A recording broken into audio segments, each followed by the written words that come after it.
Good evening, Mr. Bond fans, and welcome back to a video looking back at a much older video that once existed on this channel, my original video review of Octopussy that debuted on this channel back in 2010, if you can believe it. This is another one of the videos where I'm coming into it knowing nothing. I don't remember anything about this particular video. I know that it will probably be very positive. Octopussy is one of my favourite Bond films, and it has been for a very long time, so I'm assuming that young Calvin will be on a bit of an all-time high in this particular video. So hold on tight, let the cringe begin, maybe? We'll find out soon enough. I've noticed that this video is under 14 minutes, which is kind of interesting. Back when I made this, YouTube videos could be a maximum 15 minutes, and I remember on so many of them, I'd do them and they'd be like 20 minutes or whatever, and I'd have to like cut them down an awful lot. The fact that this is coming in quite short makes me think that this might just be an awful lot of praise, and I don't find all that much to poke fun at, which in Octopussy feels very strange, but alright, let's do this. And welcome to another edition of my Weekly Bond, and I'm happy to say that once again we're on to another of my favourite films in the series, Octopussy. The film opens, as per usual, with the gun barrel sequence, and we get a good old-fashioned, traditional Bond pre-credit sequence. By that I mean something which has absolutely nothing to do with the actual plot of the main film, but it's exciting, entertaining, and a great opening to the film. It's easily one of my favourite pre-credit sequences, second only to The World Is Not Enough. The film then moves on to East Berlin, where we see a clown. A clown? Huh? Yeah, I guess we see a clown running away from a pair of knife-wielding twins through a dark forest in a scene that is genuinely quite tense and eerie. Oh, we, must be watching a different film. Did I play the wrong DVD? No, this really is a Bond film, and it turns out that the clown was actually 009, who's fatally wounded by the twin assassins Mishka and Grishka, but manages to get to the British Embassy in East Berlin, where it appears that he was carrying a fake Fabergé egg. Bond is called into M's office, and we get the usual scene with Moneypenny, but this time adding a new character into the mix. Well, I must say you become more beautiful every day. I am over here. Well, of course you are. And this is Miss Penelope Smallbone, my new assistant. Penelope Smallbone? Well, that has definitely earned a suggestive eyebrow raise. Miss Smallbone was introduced as Lois Maxwell, was getting a little bit long in the tooth at this point, being 55 by the time the film was released, so naturally the filmmakers thought they'd give Bond some young, fresh meat to perv on. This is Miss Smallbone's one and only appearance, and I'm thankful. Had she reappeared in A View to a Kill for further flirting with Moore, the whole thing would have been a bit too cringy. Whereas Moore flirting with Lois Maxwell is actually rather sweet and endearing and doesn't make me think of Bond as being a dirty old man. Bond then heads into M's office, where we meet our new M, played here by Robert Brown. Whether this M is supposed to be the same character as Bernard Lee's, or whether he's supposed to be a totally new character, is never answered, but I like to think he's the same character Robert Brown played in The Spy Who Loved Me. Brown is probably the weakest of the M's to date. Not that Robert Brown does anything wrong, he's just not as warm or interesting as Judi Dench or Bernard Lee. Anyway, we get the briefing where it turns out a real Fabergé egg identical. God, that's weird, actually. I was like, was Ralph Fiennes even M at this point? Ralph Fiennes was not M. Oh my god, no, this will have been pre-Skyfall. This will have been pre-Ralph Fiennes even being announced as M. Oof, wow, okay. That's... wow. Time capsule. The fake one found by 009 is up for auction in London, and Bond is sent to find out who the seller is to track down 009's murderer. In a wonderfully tense and amusing scene, Bond has a bidding war with one of this film's villains, exiled Afghan prince Kamal Khan, played with suitable relish by Louis Jourdan. Kamal wins the egg for an outrageous price, but only after Bond swaps it with the fake one. M then sends Bond to India to follow Khan and further investigate. Meanwhile, in Soviet Russia, some commies, including General Gogol, are having a meeting. General Some Gogol is commies. presumptuous. He speaks for himself and others who cling to timid, outdated, and unrealistic policies. Do you just love it when people randomly shout out words in the middle of a sentence? So yeah, this is the film's other main villain, General Orlov, overacted to the roof by Steven Berkoff, who is a bad communist who wants to extend Russia's borders. It turns out he's in cahoots with Kamal Khan and has been supplying Khan with priceless Soviet treasures, replacing them with replicas, while Khan has been smuggling the real items into the West through a circus troupe run by the mysterious Octopussy, who we'll meet later. Bond arrives in India, where we meet his contact there, Vijay, played by former tennis pro Vijay Amritsar. And don't worry, I'm sure there won't be any tennis-related jokes or gags, because that would just be too easy. I think the sound cut out there on saying his name. Maybe I couldn't get the pronunciation right. Anyway, Vijay takes Bond to his hotel, who is shown to his room by this randy woman. If I can be of further assistance, anything at all? Good God, woman, have some self-respect. Bond then heads to the hotel casino where, betting the real Fabergé egg, he beats Kamal Khan in a game of backgammon after exposing Kamal's use of loaded die. Has no one ever checked out Kamal's die before? Isn't it the least bit suspicious he gets a double six every time he rolls them? It's here we meet the villain's henchman, Gobinder, played by Kabir Bedi, and Magda, played by Christina Wayborn, who for some reason always looks like she's grimacing in this film. This can't be a coincidence. Kamal orders Gobinder to do away with Bond, and we get a well-constructed vehicle chase around India in tuk-tuk taxis. Of course, Bond and Vijay get away and escape to Q's Indian workshop, where we get the usual gadget briefings from Q, and Bond pisses about with some hardware. Perfect image, Q. Really, 007. I'm pretty sure that classifies sexual harassment in the workplace. Later, Bond ends up dining and sleeping with Magda. Magda steals the real Fabergé egg, which now has a microphone in it, and Bond is captured by Gobinder and taken prisoner in Kamal's palace. Bond escapes using his acid pen from Q, and traces the whereabouts of the Fabergé egg using his watch. He hears through a microphone that General Orlov is planning to meet Kamal Khan at Karl-Marxstadt in East Germany, where the Octopussy circus is to perform. Orlov destroys the egg, and Kamal spies the microphone, ordering Bond's death. However, Bond poses as a corpse and escapes, terrifying the guards in the process.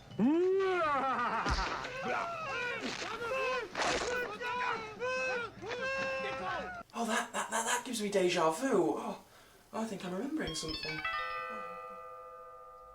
Oh.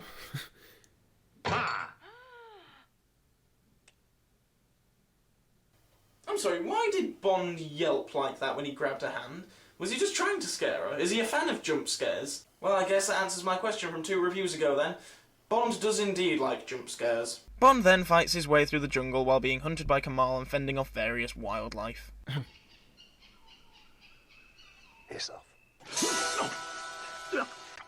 It's quite a nice supercut of all of the animal moments, really. Oh, I know what's coming up. Yes, the Muppets. Bond really does have his work cut out for him with all these exotic animals. If only there was a way he could communicate with them. Ah, yes. If I conferred with my furry friends, I love this man clip, to by the way, still to there this would be day. no animosity.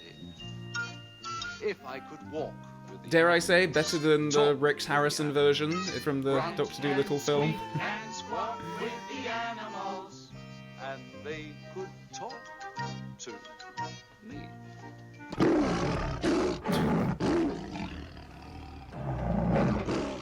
Sit.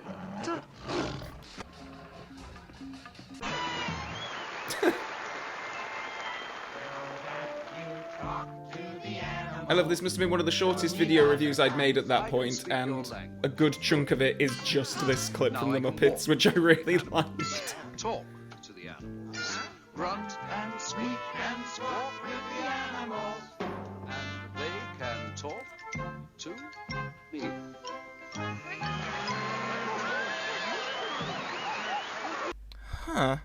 Anyway, Bond escapes when he comes across a tour boat and gets back to Q and Vijay and decides to go and find Octopussy at her floating island. He infiltrates said island via Q Branch Crocodile, and it's here that we're introduced to this film's Bond girl, Octopussy, played by Maud Adams, who you may remember from The Man with the Golden Gun. Octopussy and Bond get along, and the obvious happens. No! You're right. We are two of a kind. We are two of a kind.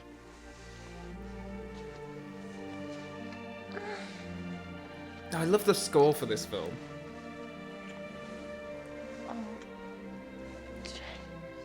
Well, we haven't had a case of kissing the girl until she likes it for a while, so I guess we were well overdue for one.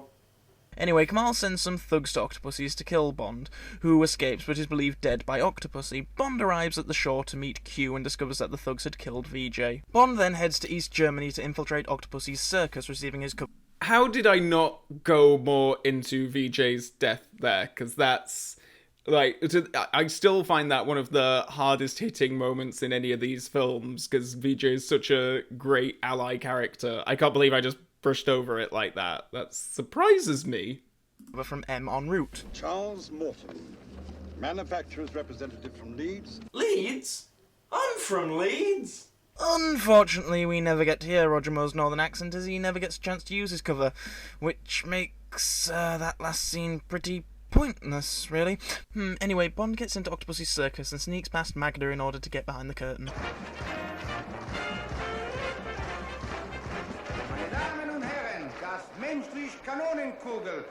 Lucky for Bond, there's always a fat man to hide behind when you need one. Bond gets onto the transport train and finds that Orlov has shown Octopussy the means of secretly transporting a large amount of Soviet treasures out of East Berlin in the base of a fake cannon used for a circus act. However, Orlov and Kamal have, unbeknown to Octopussy, replaced the jewels with a nuclear warhead which is set to go off while the circus is performing at a US Air Force base in West Germany.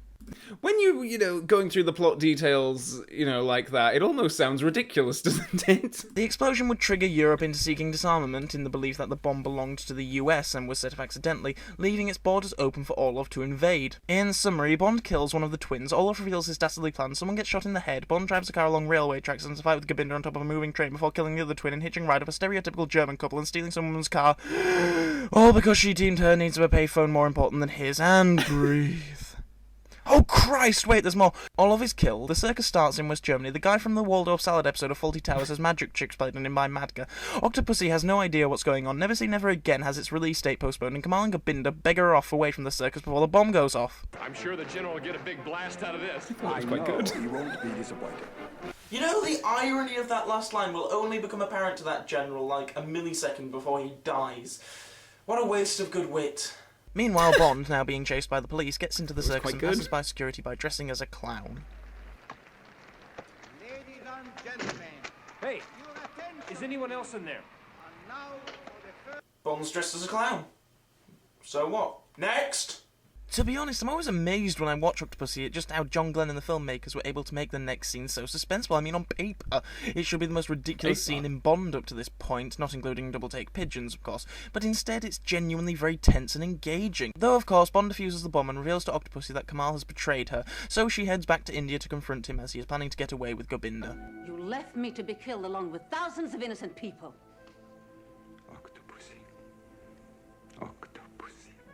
What is it with Bond villains and Nehru jackets anyway? Do they all go to the same tailor or something? A fight breaks out between Kamal's men and Octopussy's acrobats when Bond and Q arrive via Q branch hot air balloon. Oh yeah, very subtle. Anyway, Kamal kidnaps Octopussy and Bond takes after them while Q rescues Magda. What are you doing? Here, cut it out. We haven't time for that. Later, perhaps. Oh my god, Q's as randy as Bond. We then get a wonderful action scene on Kamal's plane with one of my favourite moments in all of Bondom. Oh, I do love this moment to this day. Gobinder's double take. It's brilliant.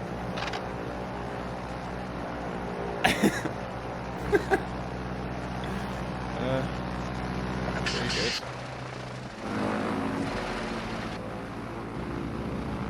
He'd kill us all. Go out and get him. Out there? Go. Bond sends Gobinder to his grave, saves Octopussy, and crashes the plane, which explodes with Kamal in it. The film then ends with Bond and Octopussy getting it on her rowboat. James. Okay. Bond hits an all-time high. I know a lot of people think of Octopussy the same way I think of For Your Eyes Only, and that it's quite a bland, run-of-the-mill adventure with nothing really stand out in it, but I can't help but really, really love Octopussy. It's weird. It's not my favourite film of the franchise, yet it's always the Bond film I go to if I just want to unwind in front of a piece of escapist cinema, and it's probably my most watched film of the series. There's just something so entertaining about it that it never fails to excite me even after more than 20 viewings. I guess a large part of this for me is the cast, all of whom are terrific. Maud Adams' Octopussy is absolutely terrific, and her and Roger Moore have a great chemistry together. Louis Jourdan as Kamal Khan makes for a wonderfully suave and memorable villain, and Kabir Bedi plays the part of physical villain Gobinder very well and joins Jaws, Oddjob, Teehee and Xenia for me as one of my favourite henchmen of the series. Christina Wayborn is magnetic as Magda, and Vijay Amritraj makes his part stand out as one of Bond's more likeable male allies, despite not being the most convincing of actors. But the real standout of this cast is Steven Berkoff as the wonderfully over-the-top and deranged General Orlov. To be honest, I'm amazed he got away with this performance. On paper, it's campy and melodramatic, but Berkoff is just so good. He In really actuality, makes it's all of campy work and melodramatic. makes him a really memorable character. The regulars are all in top form as well, and it's nice to see Desmond Llewellyn given a bit more to do than usual. Along with Walter Gotell, actually, as General Gogol, who is once again an ally of Bond after his antagonistic turn in For Your Eyes Only, which is something I like. All the other elements of the film really add up to make it one of my favourites. The locations are suitably exotic and beautiful, the action scenes are relevant and original, the score is one of my favourite John Barry turns, and the story is genuinely one of the more compelling plots for a Bond film. It's certainly more complex than the usual Bond fare, but this makes the film all the more interesting, I find. I think director John Glenn is also at his best here. He did a very good job with For Your Eyes Only, but I don't know, something about that film just didn't feel right. It felt too much like a first film, whereas Octopussy really feels like it's been helmed by someone who is confident and sure of himself. So yes, that's Octopussy, a bloody good film. The film I always turn to if I want a good piece of escapist cinema, with another fine Bond performance from Roger Moore, who will be returning for his 7th James Bond adventure, A View to a Kill. But not for a couple of weeks, anyway, as next week we'll be looking at the unofficial arse wipe of a Bond film that is Never Say Never Again. I know, for the most part, I was watching that being like, because I'm used to, you know, a fair few swear words in a lot of these older videos, and I was watching that thinking, like, you know what, this is probably, I must have gotten it out of my system, like, it's very uncrass, really, and then just at the end there, arse wipe of a Bond film. But that was interesting. Very positive review, very much focused on the plot. I thought there was some, like, funny bits in that, actually. Like, I kind of enjoyed watching that, which is a bit weird. This just goes to show that I'm just too used to the cringe now. But yeah, a lot of the same sentiments that I still hold to this day, so my opinion on Octopussy has not changed that much at all. I was surprised to hear such high praise for Kabir Bedi Gobinda in that film. I love him, don't get me wrong, but I don't... Back when I did my top 10 Bond villain henchman video, I don't think he was in it. I'd have to go back and double check, but I don't think he'd be troubling my top 10 Bond villain henchman. I was also curious that I didn't really go into any of the Fabergé egg, the complicated plot stuff there. I have a feeling that I probably at that time didn't want to admit that I maybe had some trouble following which egg was fake and which egg was real and all that kind of stuff. Because it is complicated. Like, even to this day, I can never quite remember which way round it is, and even watching the film, it's slightly difficult to keep up unless you're taking notes, or at least I find it difficult. This is the kind of thing that I say in a video, and then I get comments underneath calling me an absolute moron for not being able to follow which egg was which. But yes, I thought that was pretty alright, actually. Do let me know your thoughts on this film, and your opinions on Octopussy in the comment section below. Has Octopussy been a Bond film that your opinion has changed on over the years? Do let me know below. Also below, there's the subscribe button and the Mrs. Bell notification button, so click those to stay up to date on future video uploads, and until next time, Bond fans, so long for now.